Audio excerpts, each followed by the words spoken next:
సన్నిధానములో సంపూర్ణ సంతోషం ఆరాధించుకునే విలువైన అవకాశం.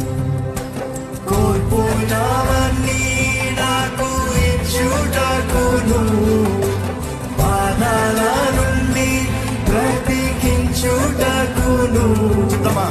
కోల్పోయినవన్నీ నువ్వు ఇస్తావయ్యా, తిరిగి ఇస్తావయ్యా, నమ్ముతున్నానయ్యా.